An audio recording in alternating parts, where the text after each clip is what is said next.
IAS institute నిర్వహిస్తున్న all India scholarship exam pass అవ్వండి. 2 years ఫీజులో 50% మాత్రమే పే చేయండి. మెగా బ్రదర్ నాగబాబు మరోసారి ఇంట్రెస్టింగ్ అండ్ కాంట్రవర్సీ ట్వీట్ చేశారు. పుష్ప 2 విడుదలకు సిద్ధమవుతున్న సమయంలో సోషల్ మీడియా వేదికగా మెగా వర్సెస్ అల్లు ఫ్యాన్స్ వివాదం నడుస్తున్న సమయంలో ఆయన తాజాగా చేసిన ట్వీట్ సంచలనంగా మారింది. నువ్వు తప్పుడు దారిలో వెళ్తున్నావని నువ్వే గుర్తిస్తే వెంటనే నీ దారిని మార్చుకో.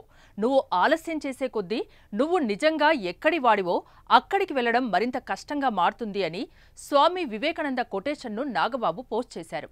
అయితే ఇది ఎవరిని ఉద్దేశించి ఈ పోస్టు చేశారంటూ చర్చ జరుగుతోంది.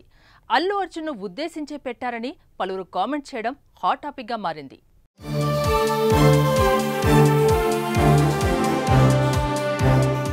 అల్లు అర్జున్ నటించిన పుష్ప 2 సినిమా డిసెంబర్ 5వ తేదీన విడుదల కాబోతోంది. ఇక ఇప్పటికే టికెట్లు కూడా బుక్ అవడం మొదలయ్యాయి. అల్లు అర్జున్ తన సినిమాను ప్రమోట్ చేసుకుంటున్నారు.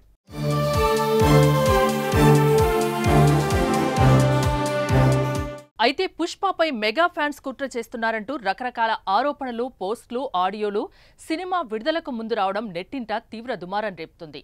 ఇలాంటి సిచ్యువేషన్లో నాగబాబు చేసిన ట్వీట్ మరింత కాంట్రవర్సీగా మారింది.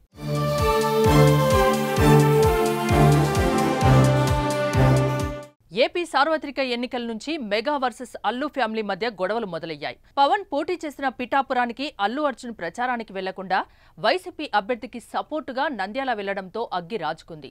ఆ తర్వాత కూడా నాగబాబు ఒక ట్వీట్ చేశారు. మనవాడై ఉండి ప్రత్యర్థులకు పనిచేసేవాడు మనవాడైనా పరాయివాడే అవుతాడు, పరాయివాడై ఉండి మనతో పనిచేస్తుంటే మనవాడే అవుతాడు అంటూ ట్వీట్లో పేర్కొన్నారు. ఖచ్చితంగా ఇది బన్నీని ఉద్దేశించే చేశాడంటూ పెద్ద చర్చ కూడా నడిచింది. తర్వాత నాగబాబు తన ట్విట్టర్ అకౌంట్ను డీయాక్టివేట్ చేశారు. మళ్లీ కొన్ని రోజులకు ఖాతాను తెరిచారు. ఇప్పుడు మరోసారి నాగబాబు చేసిన ఈ tweet mega versus Allu family అభిమానుల మధ్య గొడవకు కారణమైంది.